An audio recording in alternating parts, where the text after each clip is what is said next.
I never thought I'd be the guy who ends up writing something like this, but here I am. My name's Jake, and for over 3 years I thought I'd found the woman I was going to marry, Bella. She's gorgeous, smart, confident, and honestly, she was everything I ever wanted. We got engaged about a year ago and everything seemed perfect. At least, that's what I told myself.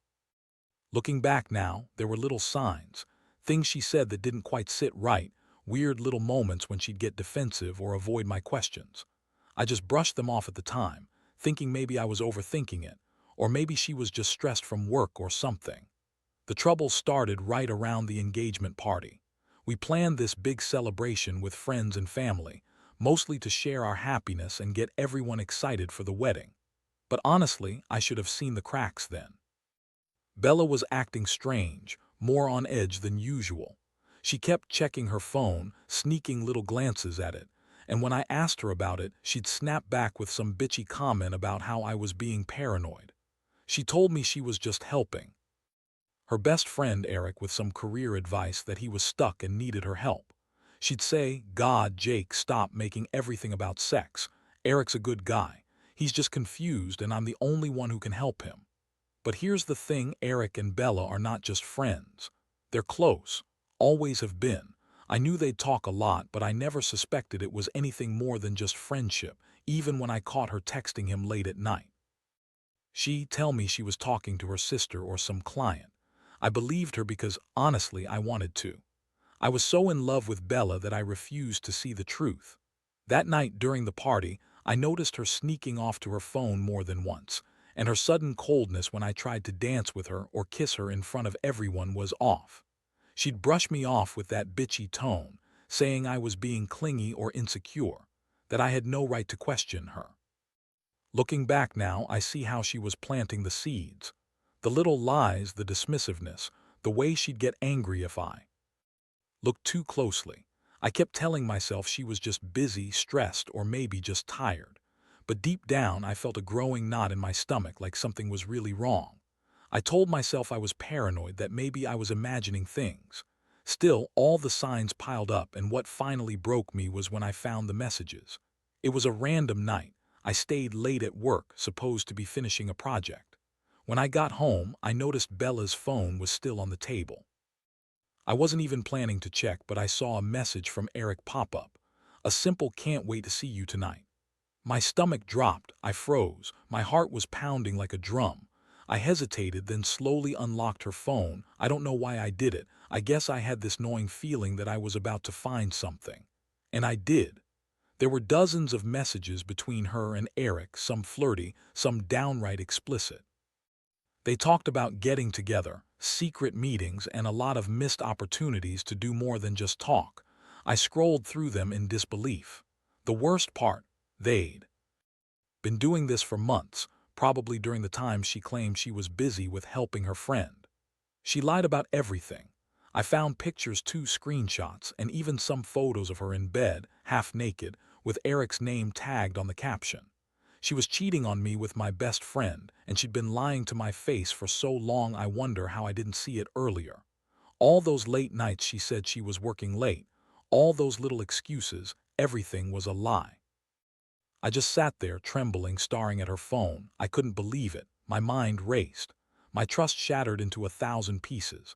I felt sick, angry, betrayed, humiliated. How could she do this? How could she lie so effortlessly, pretend she was helping someone when she was secretly screwing him? And my best friend, Eric. I thought he was my friend too. We'd gone through a lot together.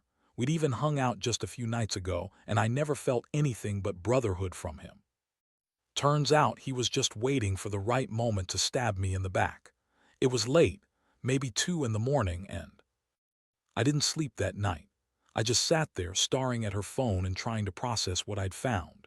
I felt numb, like I'd been punched in the gut. How long had this been going on? Were they together while I was planning our future? I thought about the engagement, about all the dreams we shared, and then I thought about how she'd lied about everything, about her feelings for me, about her loyalty. That's when it hit me. I had to confront her. I couldn't just pretend this didn't happen. I needed answers, and I needed to know how deep this betrayal went. The morning after I found everything, I knew I couldn't keep pretending the way I had before. I felt like I was walking around in a fog, trying to breathe underwater. My mind kept circling the images of her messages, the photos, and the way she'd lied to my face about helping Eric with his career. It was like I'd been hit with a freight train, and I knew I had to confront her, no matter how much it hurt. I woke her up early, before she even managed to get out of bed. I did. Bother with small talk or pretending I was okay. I just sat down, looked her dead in the eyes, and handed her phone. "Tell me what this is," I said, voice cold but steady. I expected her to deny it, to make some excuse about how I was overreacting or how she was just trying to help her friend. But her face went pale and she looked like she was caught in a trap. For a moment she just stared at the screen, then slowly, she sat up and scoffed. "Oh, come on, Jake." She rolled her eyes, brushing her hair away from her face. "It's not what you think. Those messages are just stupid jokes. I was just trying to help him, that's all. You're being paranoid. I don't know what you want me to say." I cut her off. "Don't lie to me, Bella. I saw the pictures. I saw the messages. This isn't just helping with a career, is it? You've been screwing him. You've been lying to me for months, and you expect me to just accept that." Her eyes flashed with anger and she spat. "You're crazy, Jake. You think I'd cheat on you with Eric, please. You're just jealous because I'm smarter and more successful than you. This is about you being insecure, not about me cheating. You're making a huge deal out of nothing." I couldn't believe what I was hearing. How could she be so callous, so dismissive? It was like she didn't even care that she'd just completely shattered what little trust we had left. I was furious, but more than that, I was hurt. Deep down, I'd always believed she loved me, that she was faithful. And now she was sitting there, lying through her teeth, telling me I was the one with the problem. I told her to pack her bags and leave. I didn't want her in my house anymore. She threw a little tantrum, calling me insecure, saying I was overreacting, that I was controlling. That's when I realized she'd been doing this for a long time, playing the victim, acting like I was the one with the problem. But the truth was, I'd been blind to it all for too long. I'd ignored the little red flags, the dismissive attitude, the late nights, the sneaky phone calls. I'd been fooling myself into thinking we had a future. That entire day, I felt like I was walking around in a daze. I packed her things, and she went on about how I was ruining everything, how I was just jealous, how I was overreacting because I couldn't handle the fact that she was more successful than me. I didn't care what she said anymore. It was over. The woman I loved had turned out to be someone I didn't even recognize. All I could think about was how she'd lied, cheated, and manipulated me behind my back. The emotional punch came later that night. I kept replaying everything in my head, her lies, her sneers, the way she dismissed my feelings.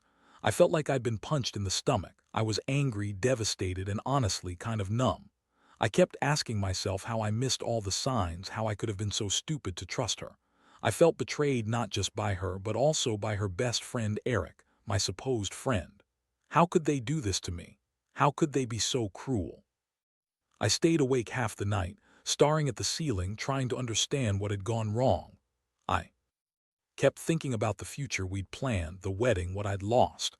Was I even going to be able to trust anyone again? I kept feeling this terrible mix of sadness and rage.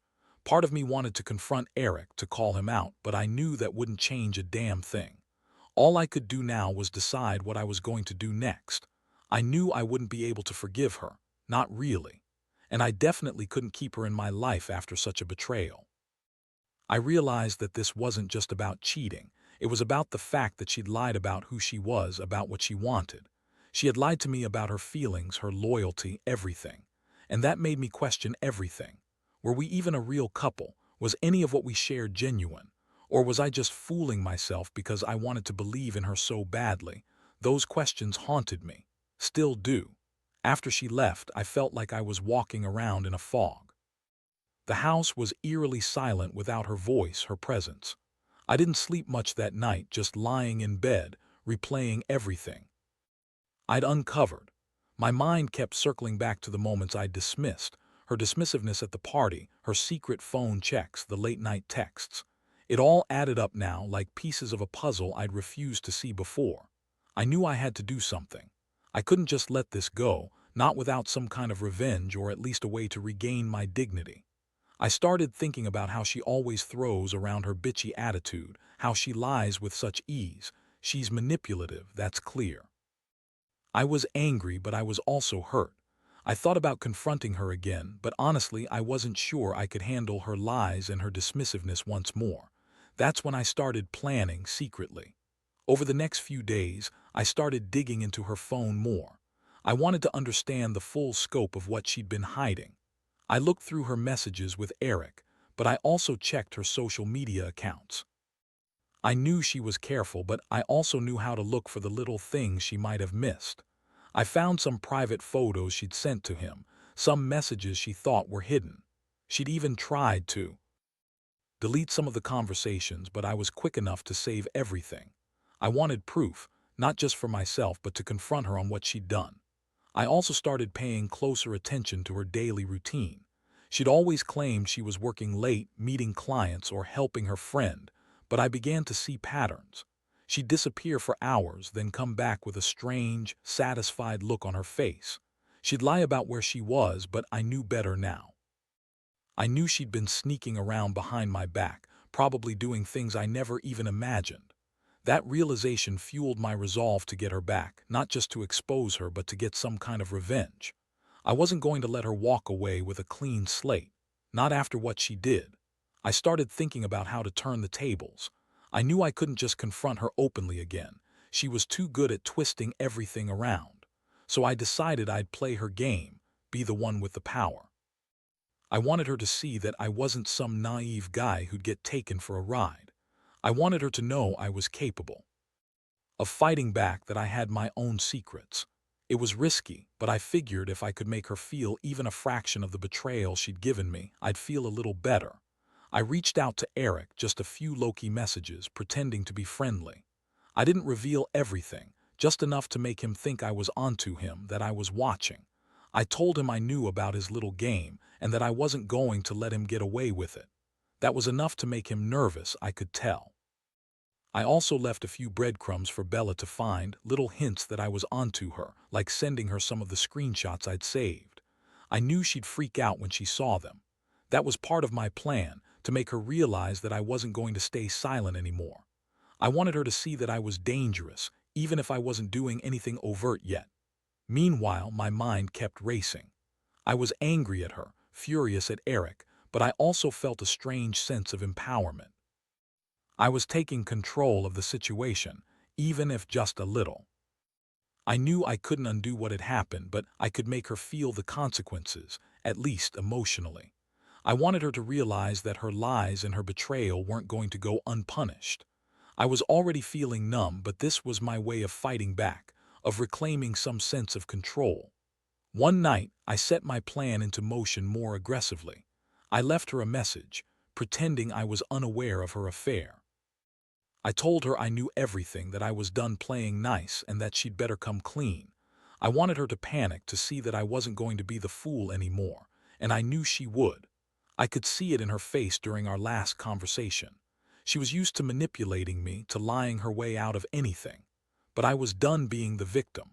From now on, I was the one holding the cards. I just hoped she realized it before I did something I'd regret. The truth was, I didn't know how this was going to end. I just knew I couldn't keep pretending everything was fine. The betrayal had cut too deep. I kept asking myself if I should give her another chance, or if I should just cut her out completely. Part of me still loved her, or at least wanted to believe there was some part of her that was genuine. But the other part knew better. I'd seen her lies, her sneers, her contempt. I was tired of being the fool, tired of feeling like I'd never really understood the woman I thought I knew. What hurt the most was knowing that I'd trusted her, even after all the red flags. And now I was just left with a broken heart and a plan to make her pay for what she'd done. The next few days were a blur of planning and complex emotions.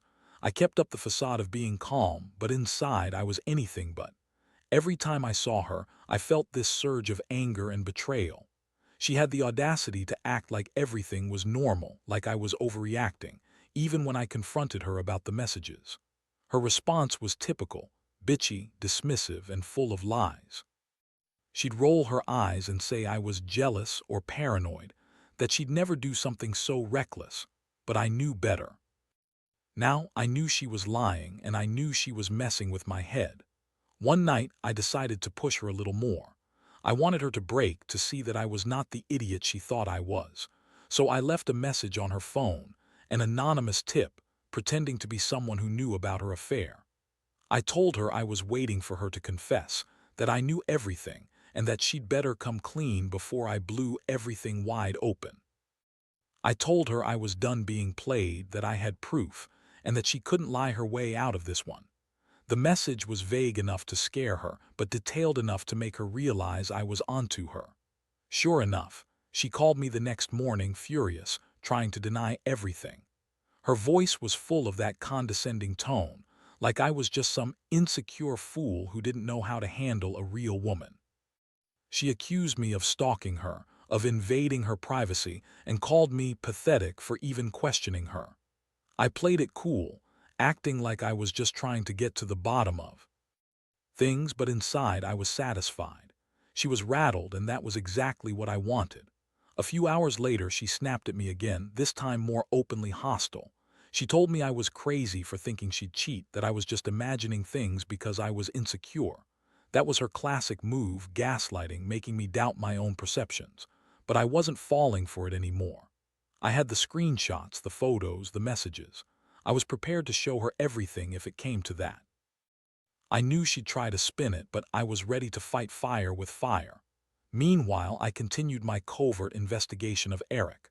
I found more messages, dirtier, more revealing. It was clear they'd been planning to meet, to take things even further. I saved everything, knowing I'd need it for later. I couldn't just let her get away with it. I needed her to see that I wasn't just some naive guy. I was capable of exposing her, of making her regret what she'd done. The more I dug, the more determined I became to make her feel the sting of betrayal she'd given me. I also reached out to a couple of her friends, people I knew she trusted. I didn't tell them everything, just enough to make her paranoia grow. I wanted her to feel like everyone was turning against her, that her lies were catching up with her. I kept calling her the bitch in my head. She'd been so dismissive, so arrogant, acting like she was better than me. But now I saw her for what she really was, an unfaithful, manipulative woman who thought she could get away with anything. And I was determined not to let her. One evening, she finally cracked. She came home furious, accusing me of everything, stalking, spying, trying to ruin her reputation. She yelled, calling me insecure and pathetic, and that I'd destroyed everything we'd built. But I just stood there, cold and calm, and told her I had all the proof I needed, that I knew she'd been lying for months, sneaking around behind my back. Her face drained of color. She stuttered, then started sobbing, saying she didn't know what I was talking about, that I was making it all up. That was the moment I realized I'd broken her. Not just her ego, but her sense of control. It felt good, strangely satisfying to see her like that. She'd been so confident, so sure of herself, always talking down to me, always dismissing my feelings. But now she was vulnerable, cornered. And I knew I had her exactly where I wanted her. I told her to pack her things again, to leave, and not to come back until she was ready to be honest. She begged and pleaded, but I didn't care anymore. The trust and respect I once had for her were gone. I wasn't going to let her manipulate me anymore, not after what she did. That night I stayed awake, staring at the ceiling, feeling a mixture of relief and emptiness. I had finally confronted her, exposed her lies, and taken back some control. But inside I was devastated. It was like my world had cracked into pieces, and I didn't know if I could put it back together. I loved her, I really did, but I also hated her for what she'd done. I kept asking myself if I could forgive her, if I even wanted to. The pain was sharp, but part of me knew I was done pretending. I'd open my eyes now, see her for who she truly was, and decide what kind of life I wanted to have without her. The days that followed felt even more surreal. The house was silent, echoing with memories of what was supposed to be our life together. I kept replaying everything in my mind, her lies, her sneers, the way she dismissed my feelings. Each time I thought I was done feeling numb, another wave of anger or sadness would hit me anew. It was almost like I was caught in this emotional storm I couldn't escape from, trying to figure out what my next move should be. I could see she was panicking. She, call or text, trying to spin everything, claiming I was crazy, possessive, or jealous. She'd even accuse me of stalking her, trying to make me look like the bad guy. Honestly, I was starting to see her for what she really was, the manipulative, bitchy woman who thought she could do whatever she wanted and get away with it. But I refused to be that idiot anymore. I'd already gathered enough proof of her betrayal, and I wasn't about to let her gaslight me into second-guessing myself again. The thing is, I knew I couldn't just turn the page and pretend nothing happened. That's not who I am. I needed closure, some definitive answer about whether I could salvage what was left of us or if it was time to cut the cord completely. I sat down one night, writing everything out, what I found, how I felt, what I wanted to do. It was a messy, raw process, but it helped me organize my thoughts. I realized I was angry at her, furious even, but I was also deeply hurt. My trust was shattered and I didn't think I could get it back. Deciding to confront her again seemed pointless now. I'd done that, and all it got me was a lot of bitchy denials and tears. No, what I needed was to make her understand that her actions had consequences. So I devised a plan. I was going to make her see that I was done being manipulated, that I was serious about ending this. I wanted her to feel the weight of what she'd lost, even if it was just for a moment. That's when I contacted her best friend, Lisa. She was someone who knew Bella well, and I needed someone on my side, someone who could maybe give me some clarity or even help me pull away from the emotional chaos. I told Lisa enough to make her realize how much Bella had lied and betrayed me, but I didn't go into all the details just yet. I told her I was hurt, betrayed, and that I needed her to see what Bella was really like. Lisa was supportive. I think she'd suspected something for a while, but she never outright said anything. Now I was counting on her to be a witness to what was happening. Meanwhile, I kept my focus on myself. I started going to the gym again, trying to channel some of my anger into something productive. I was angry at Bella, but I also felt this strange sense of liberation. For the first time in years, I was taking control of my life again. I wasn't going to be the fool who got played. I was done with her lies, with her manipulations. Every time she called or texted, I ignored it. I knew I'd be better off without her, and I was starting to see that clearly. One night, I finally decided to tell her how I really felt. I sent her a message, short, direct, no games. I said I knew everything, that I'd found her secret messages, the photos, and that I was done, that I didn't want to hear her excuses anymore. I told her I was tired of being the fool, tired of her lies, and that I never wanted to see her again. Her response was typical, more bitchy dismissiveness, calling me possessive and insecure, trying to make it seem like I was the problem, but I didn't reply. I knew I was better off walking away and not looking back. That's when I started to accept what had happened. I knew I'd been betrayed in the worst way possible, but I also knew I had to move on. I've come to realize that sometimes love isn't enough. Trust is everything, and once that's broken, the damage is almost impossible to repair. I'm not sure what the future holds, but I know I won't let someone manipulate or lie to me like that again. I'm rebuilding myself piece by piece, and I'm finally starting to feel some sense of peace, no matter how small. Looking back, I wish I'd seen the signs earlier, but maybe I needed this wake-up call. Maybe I needed to see that sometimes people are not who they pretend to be. The betrayal was brutal, but it's also taught me a lot about myself, about how to trust my instincts, about the importance of honesty, and about standing up for myself. If there's one thing I want others to take away from this, it's this: never ignore the little red flags. Trust your gut. And don't be afraid to walk away from someone who doesn't value you enough to be honest. Because, in the end, your self-worth is worth more than any lie or betrayal. The final realization hit me like a ton of bricks. I'd been through hell, but I finally saw things clearly. Bella was never the woman I thought she was. The woman I loved, the woman I wanted to marry, was just a facade, someone who lied, manipulated, and walked all over my feelings. I had trusted her blindly, and she had used that trust to cheat on me, to betray our future, and to destroy what little sense of stability I had left. The worst part was that she seemed to think she was justified that her lies were somehow excusable, that she'd come out of it unscathed, still with the upper hand. But I knew better now. After everything, her angry sobs, her dismissive attitude, her attempts to gaslight me, I decided I had to cut all ties. No more excuses, no more justifications. I packed up her things, and this time I didn't leave a note. I simply took her stuff to her favorite coffee shop and left it there with a note that said, "It's over. Don't contact me again." I wanted her to realize that I was serious, that her lies had cost her everything, that I was done being a fool for her. In the weeks that followed, I worked on rebuilding myself physically, emotionally, mentally. I threw myself into work, hit the gym harder, and reconnected with friends I'd neglected. It wasn't easy. I felt a mixture of relief and grief, anger and emptiness. But I also felt a strange sense of freedom. It took a while, but I stopped waking up with her voice in my head. I started sleeping better, able to breathe again. It was like I was slowly shedding the weight of her betrayal, piece by piece. Looking back, I realized that this experience, as painful as it was, taught me some invaluable lessons.